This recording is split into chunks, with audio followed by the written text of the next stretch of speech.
back with John Assaraf. I'm so glad to have you back on the show. Our first recording was so inspiring. I just told you off the microphone that you're in my head every single day. I've had a chance to go peruse your courses and watch the incredible content and the high level of quality. So we're going to talk about your Brain-A-Thon, but I want to tell the listeners, if you're kind of on the fence, one of those people that, $99 or $200, listen to this guy and he will deliver, because the content is extraordinarily well done and super deep and rich and memorable. So that's my intro to the one and only John Assaraf. How's it going today? Thanks, Brad. Great to connect with you again. So we have a big event coming up called the Brain-A-Thon, and I'd love to hear more about that. Sure. So I decided about 8 years ago to bring some of my other neuroscience-based friends, the behavioral neuroscientist, the neuropsychologist, to do a free training for people who want to learn how to use their noggin better. And it became such a success. We did a free one-day event that we aired via technology like this. And we had about 20,000 people show up. And so then we did it the next year. We had about 50,000 people show up.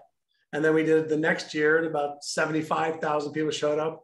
And then we got it up to about 150,000 people signed up to watch me and some other brain experts talk about, how to gain more focus, how to let go of limiting beliefs or fears or challenges that they're having that's preventing them from achieving their goals and dreams. So this year, again, I've brought a whole new team of amazing, brilliant individuals who are on the cutting edge of performance as it relates to how do we achieve more in our lives, right?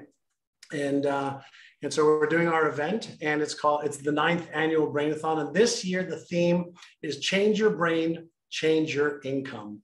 And so we know that we can, refire to rewire our brain around how much money we can earn, how much wealth we can accumulate. And obviously that translates into the lifestyle and the impact that we have. So we're doing another event.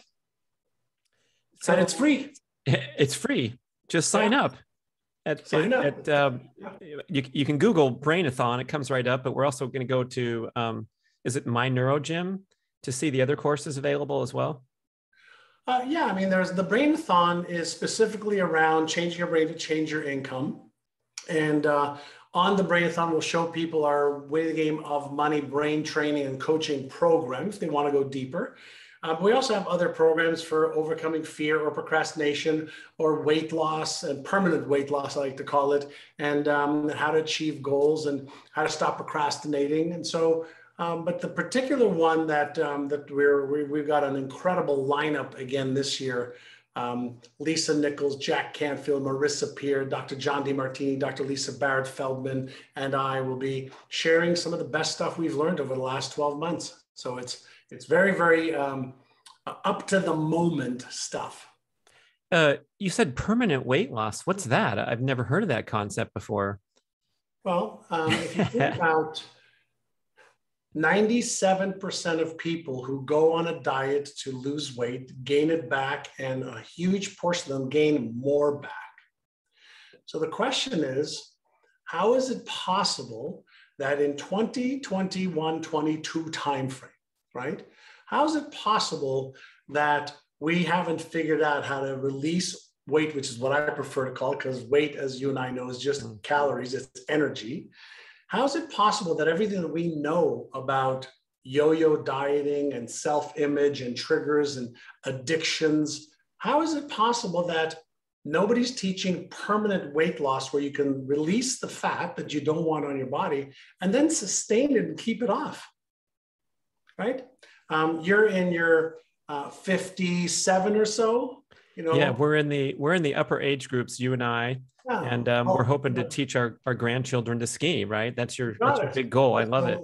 So, I'm 60 and I'm in better shape at 60 than I was at 30. Now, why? In between that time at 48, I was 243 pounds, 33% body fat, fatty liver, borderline hypertensive, and all of the markers for, borderline diabetes, and everything was going the wrong way. And the question is, how come? And the answer is because I just was addicted to a certain lifestyle and behavior that fostered that result. And so when I looked into how is it possible that I went, for example, go on a diet and exercise and I'd lose 10, 15, 20 pounds, and then I'd gain it back. Like, what's going on here? I've put in the work, got the result, then I gain it back. So I started to research, what is it around weight loss, being healthy, that causes most people to lose weight and then gain it back. And I discovered a whole bunch of stuff as a behavioral neuroscience researcher. I discovered a whole bunch of stuff, circuits that were turning on or off in my brain and in everybody's brain, because every brain functionally works the same like a computer in a car. I figured that there were certain things, mechanisms and triggers that activated certain neurochemicals. And some of them were helping me release the weight, but others made it hard to release weight. And certain behaviors, obviously, of course. And then I had to get into the science of habit change, right? And most people, since we're talking about weight, most people lose weight either for a reason or a season. And I decided to figure out, how do I release the weight that I no longer want on my body? And how do I sustain it for a lifetime so that I can get healthier and healthier and healthier as I get older? So yes, so that I can ski with my children and teach my grandkids how to, board or ski when I had grandchildren. And so the focus was different. It wasn't on a diet. It was a very holistic look at the neuromechanics of changing habits, whether it was sleep habits, food habits, exercise habits, stress habits. And when I put a few of them together, I figured out a way that I can release weight and keep it off. And I've been at my ideal weight now for 12 years. And I'm getting better now. I'm actually getting better and better and better and better and better shape as I get older. And I've got probably the best physique I've ever had in my life, even compared to my 20s. Incredible. And I like how you convey it as a comprehensive approach, because the sleep, the exercise, all these things have to be in place. Otherwise, especially in modern life, just to stay with the weight loss question for a moment, we're going to get roped in by the powerful marketing forces that want us to stay addicted to these hyperpalatable processed foods. And it's a slippery slope downhill when these things are lingering around. Our social psychologist, Lindsay Taylor, that works with the Primal Company, she says, look, if there's a plate of cookies out on display on your kitchen table all day long, that's going to be very difficult to withstand, just as if there's a kettlebell within view in your office environment all day long, you might have a better chance of swinging it a few times because it's right there in your visual field. So I imagine it's a matter of creating the right environment. You talked about your exercise habit where you hired a guy to show up at whatever time every single morning, just knowing that he's coming. All of a sudden, you're going to succeed. And what's interesting, Brad, is as I'm thinking about that, I remember some mornings I dealt with severe sleep apnea and didn't know it at the time. And some mornings I would actually be laying on my gym floor in my home on a mat. And he would literally be moving my arm because I was too tired to move it myself or move my leg. But I paid him not to train me. I paid him to show up just so that we would do something. And the reason was I discovered that initially, when we're looking at the science of change, when we're developing a habit, the consistency is more important than the intensity or complexity or duration. So even though I was exhausted, I just wanted to go through the motions to develop the habit and the identity that I am an exerciser. And when my, I don't feel like it neuromuscle was activated, I didn't have the ability to have that as an excuse because he was there. Because many mornings, if it was up to me and my own discipline, many mornings I would be like, hey, Ari, I can't, I'm too tired. I exercise no matter what, a little bit, even if somebody was exercising me. So consistency being more important than intensity At first. at first. And I think especially because I think a lot of us hit a roadblock when we're taking on these super ambitious challenges and maybe they're too daunting. And that's when we fall off because we have an all or nothing thinking, especially with dieting and who knows what else. And I like how you mentioned that we want to take these incremental steps that are doable and sustainable, succeed, celebrate, and then leverage that success to continue with more aspirations. Sure. So, I mean, imagine that you had a computer in front of you, and imagine every time you wanted the computer to do something, it would do it or not do it based on the workload.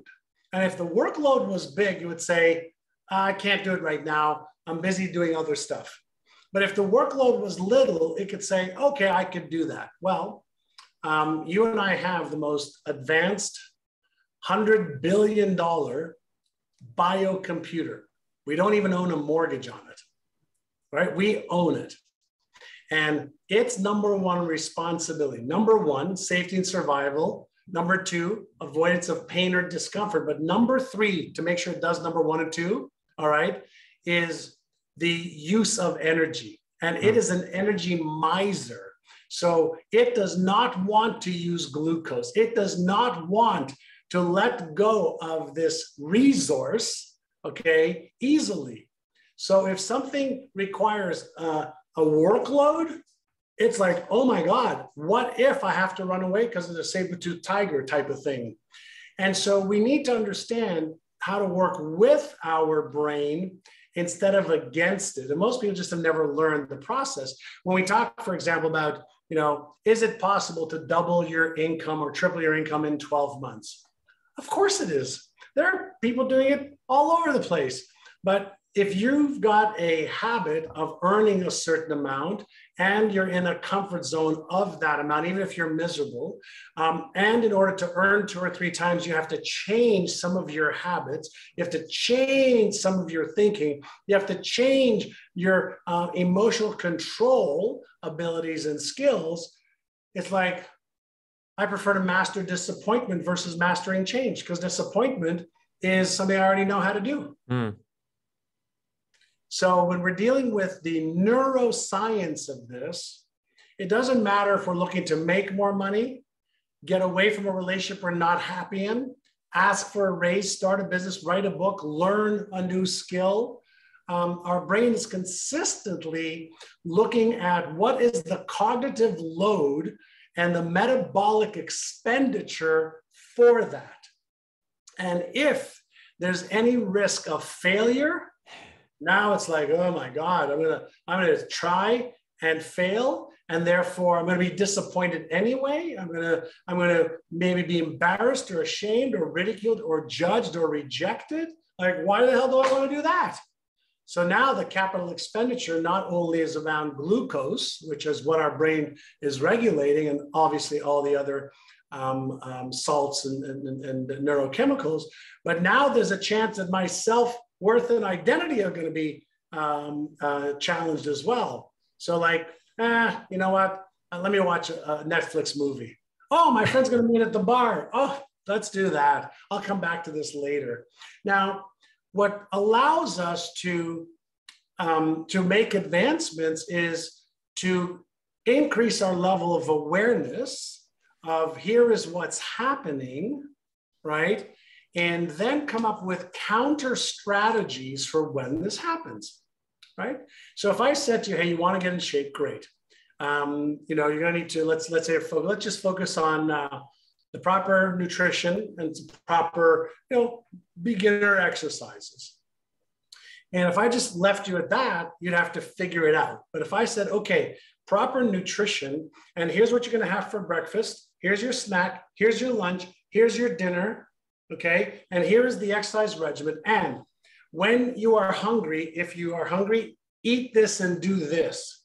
And when you don't feel like exercising, do this instead of that. And after you exercise, you might be a little bit sore. So take this, okay? Now, if I give you an easy framework to follow and give you some of the support, it makes the change easier. Not easy, but it makes the change easier. Why? Because I have set you up to succeed. I've set you up to not have to win. All of that stuff, right? Then we take the cognitive load that and then if I pre-frame, we call it, if I let you know what the experience is going to be like, and I get you to pre-commit to overcoming the challenges before you even have them, now I've created a map or an experience of something that you are going to experience. So most people are just ill-equipped with the right process for change. It's not that they can't, they just don't know how to. And then you try to use willpower, which becomes very, very weak as a neuromuscle by 3-4 o'clock every day. I like that analogy of the map where you could be looking at your route, driving over the Colorado Rockies and describing how tough these mountains are going to be on your car engine and get ready. And then it gets really cold up there and you're going to have this challenge and that challenge. But when you see it in front of you, oh my gosh, it's so much more, comfortable to go and take on the challenge. That's right. Yeah. So, when we're talking about, change your brain, change your income. First, we have to change how we think, right? And what we focus on. Then what we've got to do is understand how to manage the emotions during change. And then we need to know what are the right behaviors. So we're not wasting time figuring it out. And then if we get ourselves in the right environment that fosters growth, boom, that makes it easier and it happens faster.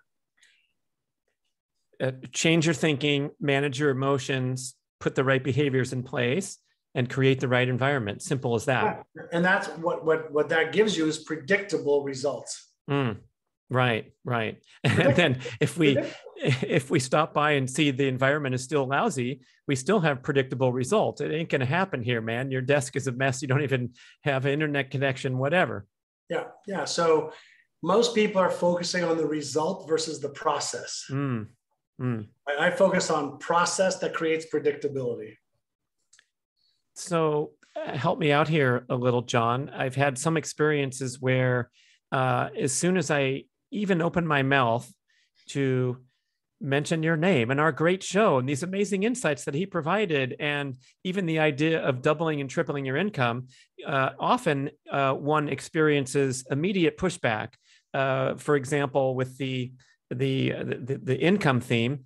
Hey, I'm already burdened with my 47 hours a week job and I'm exhausted when I get home. How the heck can I even dream of something or take the first step? So I'm wondering, when you experience a little resistance, I know I asked you this question about your kids and you had a great answer that, you can't force them to be someone who they aren't. But if you're feeling maybe some partial interest and partial resistance, how would you address that?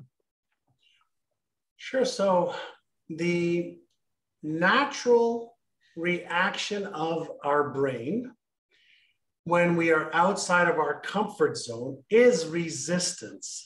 Okay. So think of a rubber band, right? If we take a rubber band and we stretch it, we feel resistance. That's what it's supposed to do. So whenever we feel resistance, instead of allowing the resistance to control us, why not ask, why is the resistance here and not here? Like, what is causing the resistance? The resistance is an effect, right? So think about resistance as stress, right? Resistance is a form of stress. Now, what is stress? Stress is simply when the demand exceeds my current capacity. So the resistance we feel is when we are getting to the edges, okay, of our mental or emotional or financial or physical edges. So the resistance isn't the problem. The question should be, why is the resistance there? And is there a way to expand me so that I don't meet the same resistance points? Right. The obvious example of getting fitter, where now you can pedal a bicycle for 30 minutes, no problem. And 6 months ago, it was 7 minutes, you were out of breath. Yeah, walking was hard, right? And so the key to understand, resistance is a signal just as fear is. So I don't know if I shared this the last time we talked, but imagine you're driving your car, right? And the light pops up on your dash. Have you ever taken a hammer to hit the light? Not to date. No, it's I'm tempted to. Why would I do that? Right. It's actually there to say, hey, you're low on air in your front right tire, or you left a trunk open, the back window's open, you're getting out of the car, so it's beeping. Oh, thank you. Resistance. Oh, thank you. What's causing this resistance that I need to move so that I can have more capacity? Right? So there's nothing wrong with fear. There's nothing wrong with resistance. There's nothing wrong with stress. Right? There's nothing wrong with anxiety. There's nothing wrong with any of the signals that our brain sends out for us to feel something. Now, certain feelings, right, are constructive, positive, and move us forward. And other feelings, okay, may put the brakes on and cause us to retreat, right, back into safety. So the question is, why? Like, am I not taking action because I'm afraid of being rejected? What's causing that to trigger? Like, what's causing that to trigger? Do I not think I'm worthy enough? Oh, wow, maybe I should work on upgrading, expanding my self-image and self-worth so the rejection doesn't affect me. Yeah. Right? If I'm afraid of taking action, why? Oh, because I'm afraid of failing. Why? Well, because if I fail and I lose money, I won't be able to pay the mortgage, and it's going to put a lot of stress on my children and wife. Oh, okay. Is there any way I can protect that from happening? Right? So there's nothing wrong with the feeling. The feeling should give me a place to move forward in my understanding and in my strategy. And when I can learn how to be more aware of my thoughts, my emotions, my feelings, my sensations, my triggers, my move towards behaviors, my move away from behaviors, now I could be deliberate and responsive versus unconsciously reacting to all my old patterns. So becoming conscious and aware. We hear so much about the subconscious programming that occurred in our youth, and then we carry it with us, and we act out these patterns. Maybe we feel undeserving of wealth and abundance because of whatever program message we have, and it's tough to unwind some of those. I would acknowledge, but once we become aware of them, it seems like an excellent first step to say, hey, is this really serving me? Is there a way that I can, reconcile my distaste for the inequitable distribution of wealth in modern society and still go for my goals and dreams and double my income? Yeah. While you were talking, I was listening, but I was also going through a couple of calculations here on a piece of paper, because you said, what happens to the person who's working, 40 or 50 hours a week? As I'm exhausted. I say, great. Well, let's say you're working 40 hours a week, and you're sleeping 50 hours a week. You still have 78 hours left a week. You could wait a second. That's got to be wrong, John. Hold on. 168. I know we have 168 in a week. Okay. 168 in a week. If you're working 40 and you're sleeping 50, you have 78 hours left. Okay. I was just doing the calculation. Ladies and gentlemen, this guy is right. We have 78 hours to fritter away. So somebody tells me I don't have time to build a side business. I don't have time to learn how to invest.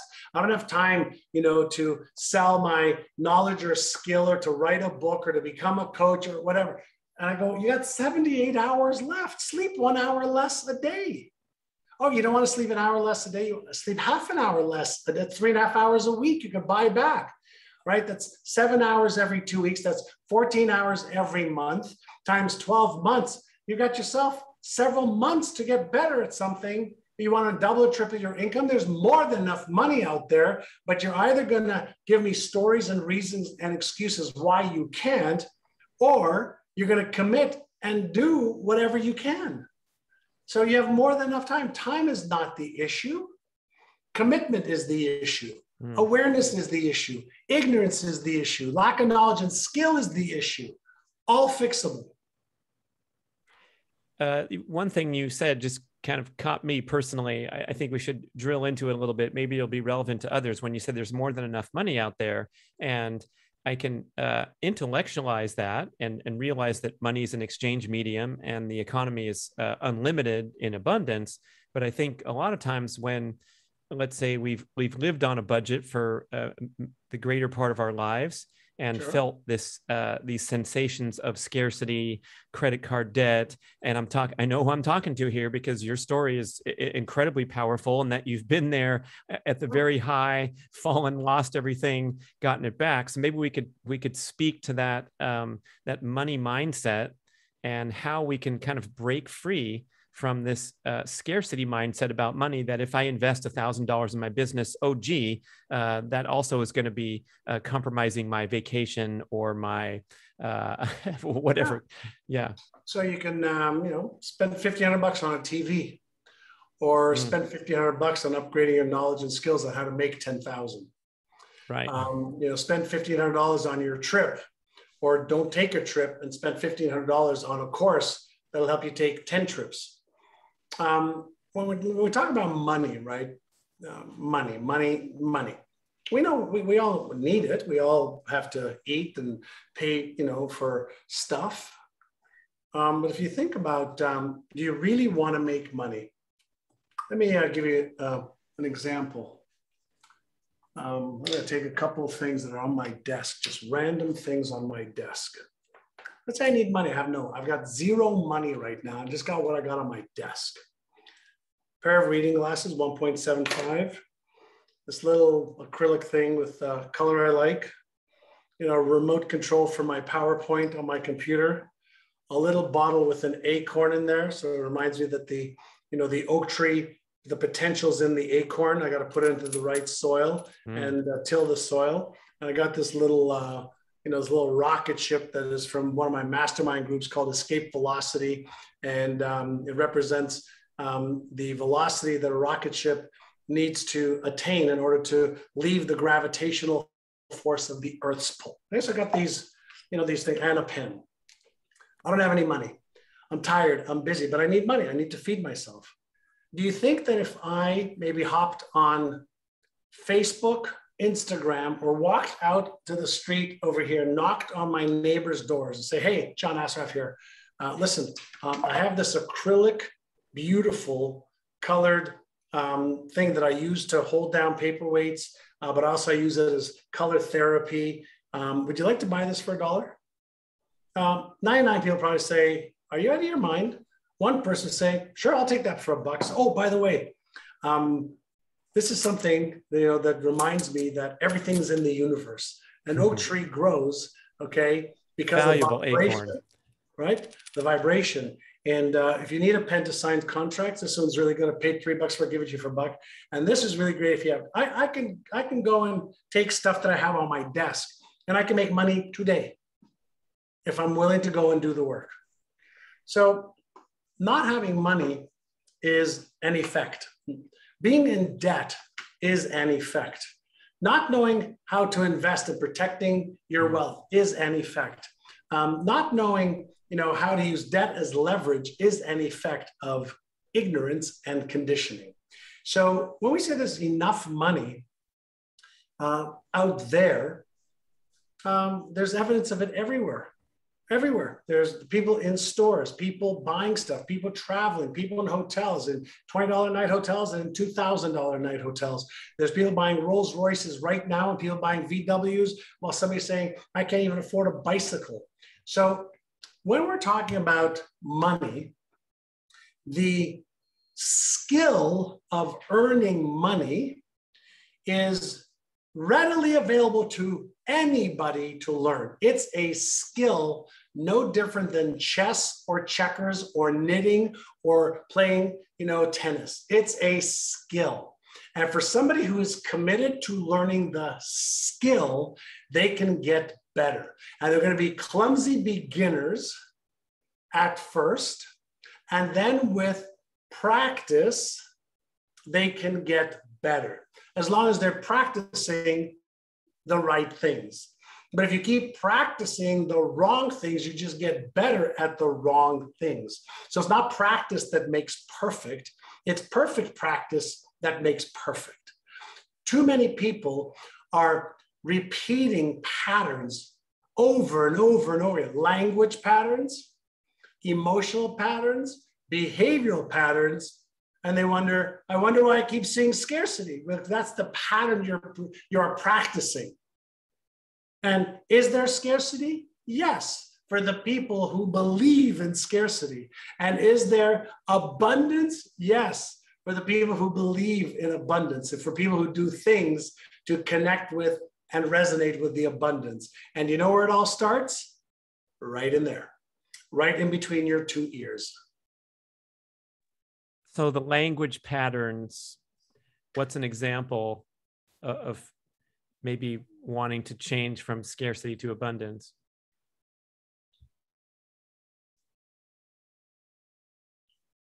So language patterns and what we say activate chemicals that cause us to feel a certain way. When our brain releases certain chemicals, we're either in a motivated state or unmotivated state, where we're moving towards trying to find, and finding what it is that we want or not. So self-talk is critical. Like self-talk is critical. Why? Because every sentence that you speak releases the neurochemical associated with that sentence. So are you releasing the neurochemicals of scarcity?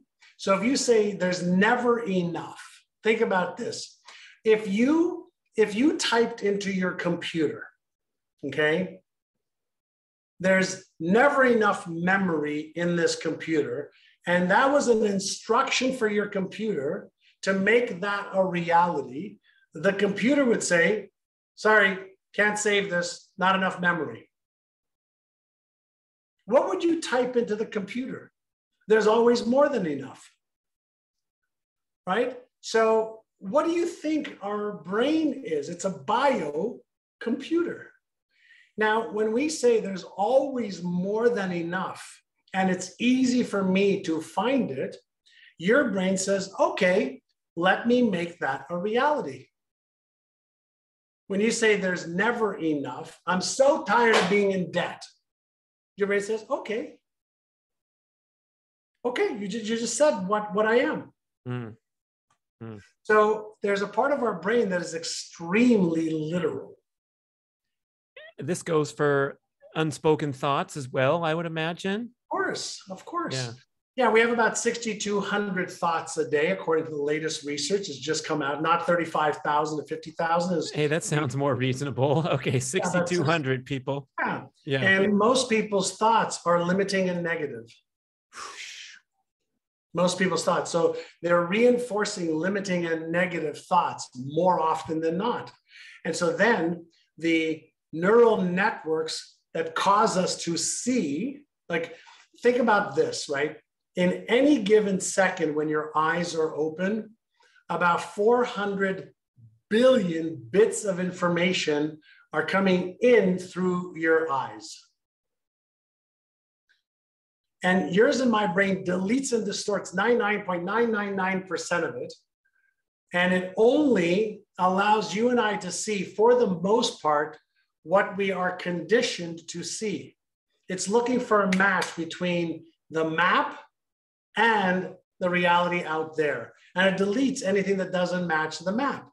So if you are consistently living in scarcity with not enough or just enough, it deletes and distorts all the abundance and shows you just enough, right? Or not enough. So our brain is, as much as you think, and I used to think that we see, with our eyes, we don't. We see through our eyes, and our brain's actually projecting the patterns back onto the canvas. Dr. Andrew Huberman says the eyes are technically part of the brain. They're just sticking right. out. Right. That's exactly incredible. Right. Huberman's great.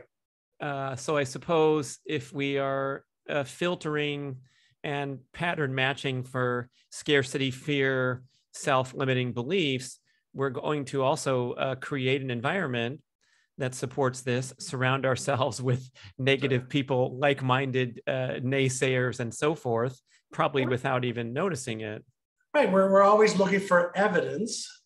We're always looking for evidence of our truth, our beliefs. So if we started to talk in abundant ways, if we started to feel abundant, if we start to behave, right, in ways that are abundant, then guess what would happen? We would then start to all of a sudden be in resonance with more abundance. I forget the guy who went and bought the Lamborghini that he couldn't afford. Was it Nassim or somebody? And then he grew into the income level that could support that, but he wanted to drive around and be visceral with his manifestations. Hilarious, but I think on a more reasonable level, a lot of us can challenge, especially the verbal running of the mouth with the litany of complaints and second guessings and all these things that we do to keep ourselves stuck and buried. Yeah, absolutely. So like I said, we've got a phenomenal biocomputer or brain. It's got genius capabilities. And we have a way to use our brain's power and achieve more of our goals and dreams. And, by default, or by design, we also have, that's why behind me I've got Einstein, to remind me of the imagination and the genius within Einstein. But we all also have a Frankenstein's monster, right? You can't do that. You're not good enough. You're not smart enough. What if you fail? What if you succeed? What if you're disappointed? That's like the brakes and gas of a car. We need to use both. And when we learn to use both, then we're better operators, right? When we learn how to overcome the limiting beliefs, the fears, the I'm not good enough, part of our psyche, because, the trauma that we had as children is not who we are today, but we still have those patterns. We need to release those patterns and really step into our fullest potential. And we know how to do that today. So why not learn how to focus better, how to be more aware, how to let go of destructive habits or addictions and create positive, empowering, constructive patterns that create the success that you want. For every level of success that we want, there is a thinking and a behavior that gets that success. And for every failure, consistent failure, there's a pattern there too, right? And so, right. Hey, gee, I wonder what kind of pattern it is. It was all 17 companies that fired me are totally screwed up and they don't have any idea what they're doing. Gee, what do they all have in common? Yeah, you're the you've been at the scene of all the crimes. Just randomly, coincidentally. John, do you ever encounter sort of this this dreamer type of character who's saying all the right things? I'm thinking of the classic job interview setting where you have someone who seems to be on that enlightened path. But then if we look at the history, when the smoke clears, there's a lot of failure, a lack of execution, heading in the wrong direction. I know you have your own story of making millions and then losing them. So how do we solve that equation to make sure that we're not, make sure we're walking our talk in a legitimate way? Sure. Listen, I'm going to come back to, what I mentioned just a few minutes ago is the Einstein part of our brain is the dreamer part of our brain. It's the part of our brain that can even say, well, I'm going to do this and this and this and this and this. I'm going to do it on Friday and on Sunday and on Monday and on Tuesday, it's going to be like this. And so we can come up with all of the how to, we can come up with, what to, we can come up with why we want to. But behavior doesn't work that way, right? Behavior, 97% of our behavior is because of our current habits.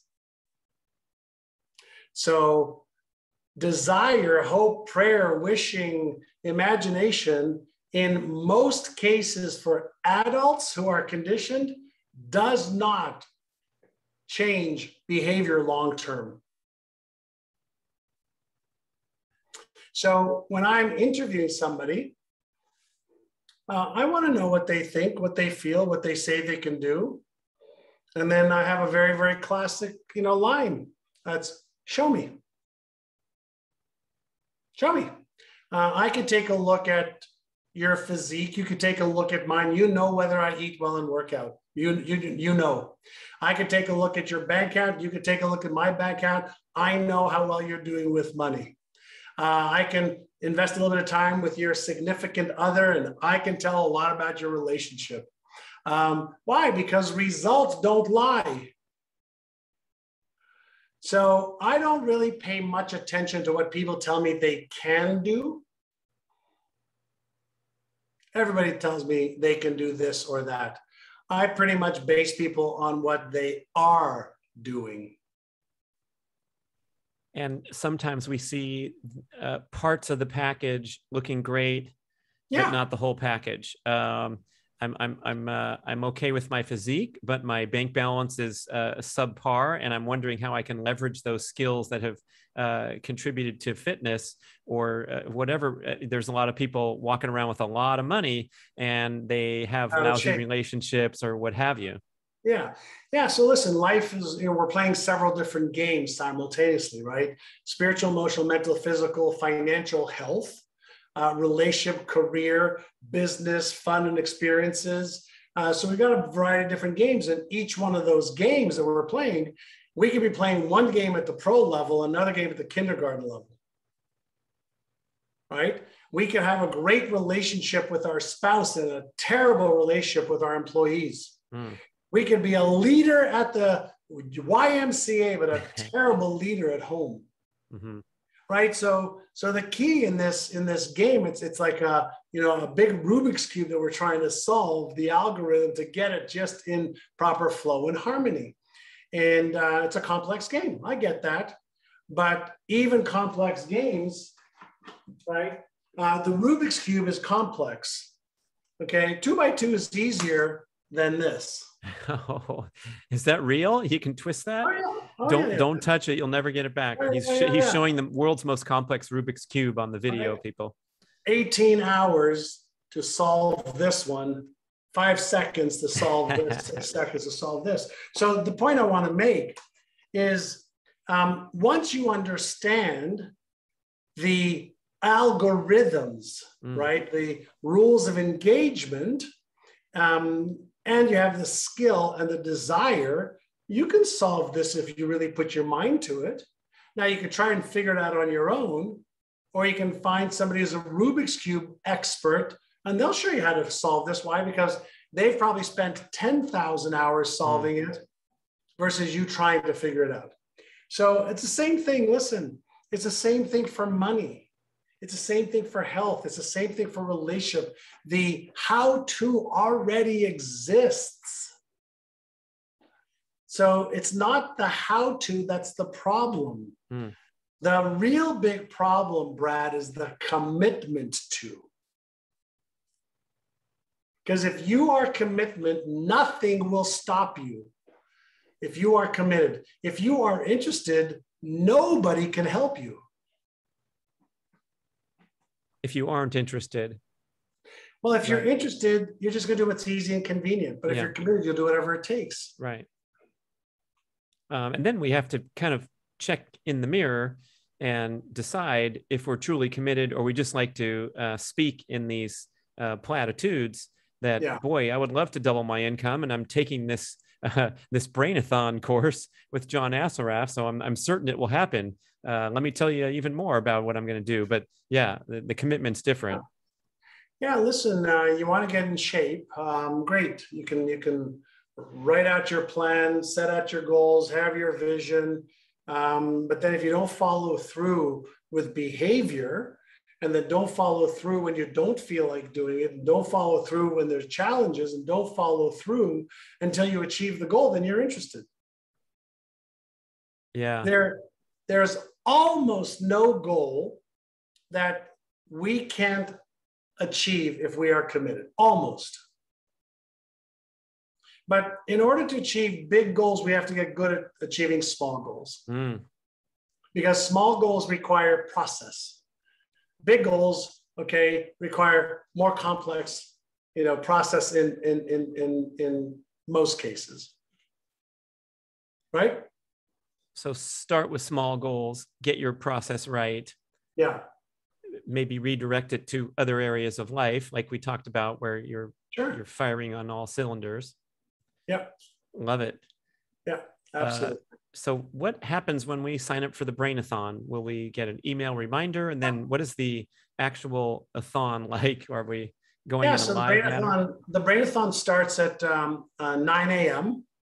on Saturday. And you'll have the link for the brand new Brain-A-Thon. It's coming up, the virtual Brain-A-Thon. It's a virtual event. And it's going to be probably about 6 hours, 7 hours. We could easily charge $1,000 for it. We don't. We do it for free.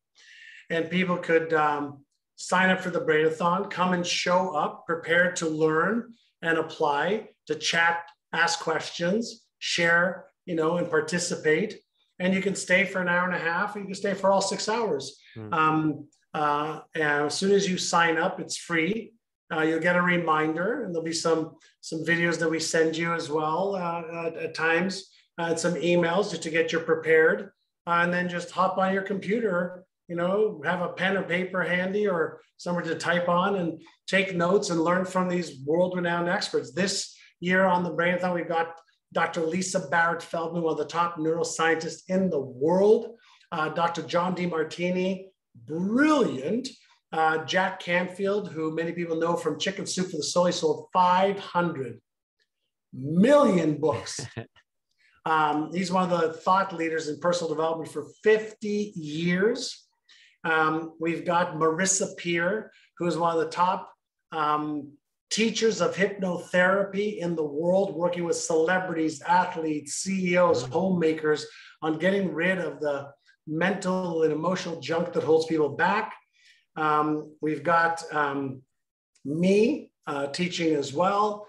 We're going to have Nirka back from last year. And we also have Lisa Nichols, which many people know from the movie The Secret, but also she's going to be talking about how she built a multi-million-dollar empire, when she was broken and broke. Right. So how did she do it? And she is an amazing teacher. So we have all these teachers that are going to be investing in the people that are signing up for free to teach them. And so it doesn't cost anything, but it costs a lot if you don't show up. It's your loss, people. How can you say no to that? So, John, we'll provide you a link. Your energy is awesome. I so much appreciate connecting with you. Keep up the great work, and let's everybody meet at the Brain-A-Thon. We'll have 150,000 Zoom squares on our home screen. It'll look like we can draw a face of Albert Einstein with all if we all position ourselves right. I think we'll be using a different technology than Zoom for the number of people we have, but it'll be great to see you there again. And I look forward to seeing your friends and audience and helping them change their brain so they can change their income. John Assaraf, everybody, thank you for listening.